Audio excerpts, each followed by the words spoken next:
Selamat datang di kelas Nova. Di sini, Anda dapat menambah wawasan seputar dunia pendidikan dan pengetahuan umum lainnya. Sahabat pembelajar, pernahkah Anda mendapat tugas melakukan presentasi? Tentu pernah ya. Selanjutnya, tahukah Anda bahwa proses presentasi akan berjalan dengan sukses jika didukung oleh banyak faktor selain kesiapan orang yang akan presentasi? Ya, banyak faktor penentu keberhasilan proses presentasi. Yang salah satunya adalah ketersediaan dari media presentasi yang efektif. Pada kesempatan ini, kita akan membahas tentang pembuatan media presentasi yang efektif. Dan pembahasan kita akan kita fokuskan pada 3 hal. Yang pertama, kita akan bahas tentang prinsip desain visual media presentasi yang efektif. Setelah itu nanti kita akan bahas tentang ada 2 contoh aplikasi yang sangat populer untuk membantu kita membuat presentasi yang efektif. Dan yang ketiga, kita akan bahas tentang kriteria desain slide yang efektif. Nah, sahabat, kita akan coba bahas mulai dari materi pertama ya, yaitu kita akan bahas tentang prinsip desain visual media presentasi yang efektif. Sahabat, saat kita akan membuat media presentasi yang efektif, kita perlu memperhatikan beberapa hal, yaitu terkait prinsip-prinsipnya sahabat.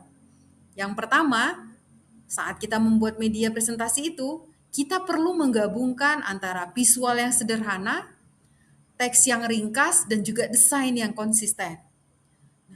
Kita menghadirkan visual di dalam media itu sebaiknya yang sederhana saja, tidak yang media tidak berupa visual-visual yang sulit untuk dipahami. Gunakanlah visual-visual yang tampak langsung dipahami orang, gitu ya, sahabat ya. Kemudian teksnya juga ringkas, sahabat, tidak bertele-tele dan tidak menggunakan tulisan yang panjang. Dan yang sangat penting juga terkait desainnya, supaya menggunakan desain yang konsisten dari awal media presentasi sampai akhir media tersebut. Gunakanlah satu desain yang konsisten dari awal sampai akhir. Karena ini akan berdampak pada kemudahan orang dalam membaca media presentasi kita dan kemudahan mereka dalam memahaminya. Untuk prinsip yang kedua, sahabat, media presentasi kita supaya fokus pada kualitas visual yang kita hadirkan. Font yang kita gunakan juga supaya font yang mudah untuk dibaca, yaitu minimal font dengan 30 poin. Kemudian juga teksnya adalah teks-teks yang gampang untuk dilihat dan dipahami. Untuk prinsip yang ketiga, kita sangat disarankan untuk menggunakan grafik dan gambar agar informasi yang kita sampaikan lebih tegas keterbacaannya, sahabat. Nah, itu tadi ya sahabat, ada 3 prinsip desain visual media presentasi yang sangat penting untuk kita jadikan pedoman saat kita membuat media presentasi. Selanjutnya, kita akan coba melihat ada 2 contoh aplikasi, sahabat, yang dapat digunakan untuk membuat media presentasi. 2 aplikasi ini sangat populer. Tentu sahabat semua sudah tahu. Ada yang namanya PowerPoint. Di dalam perangkat laptop sahabat pasti sudah terpasang nih PowerPoint ya. PowerPoint ini sudah standar industri, sahabat. Mudah untuk digunakan dan slide-nya juga sangat interaktif. Di dalam PowerPoint sudah tersedia desain-desain yang cantik, template-template yang indah yang bisa kita gunakan. Namun tidak menutup kemungkinan bagi kita-kita yang mempunyai kreativitas, di dalam PowerPoint juga memberikan keluasan bagi kita untuk membuat sendiri template dan desainnya. Nah, selain PowerPoint, juga ada aplikasi Canva, sahabat. Canva ini juga sangat unggul dalam desain visual dan sangat kreatif dengan template-template modernnya. Sahabat, sebenarnya untuk membuat media presentasi yang efektif bukan cuma 2 aplikasi ini ya sahabat, banyak sekali aplikasi-aplikasi yang lain.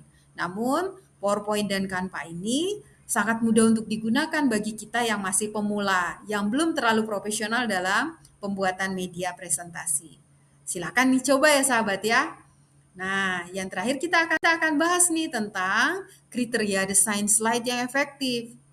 Ada 4 kriteria yang perlu sama-sama kita pahami. Yang pertama, slide yang kita gunakan di dalam media presentasi itu sebaiknya adalah sangat sederhana. Gunakan prinsip satu slide, satu pesan. Hindari terlalu banyak pesan menumpuk dalam satu slide. Kalau memang pesannya berubah antara satu slide dengan slide yang berikutnya. Jangan sampai dalam satu slide menumpuk beberapa pesan, karena itu akan mengaburkan informasi yang tersampaikan kepada audiens kita. Ingat sahabat, satu slide, satu pesan.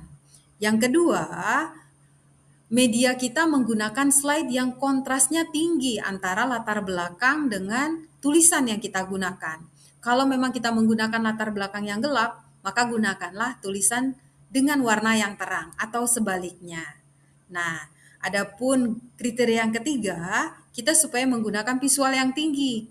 Gunakan gambar, diagram, atau gambar yang memang berkualitas.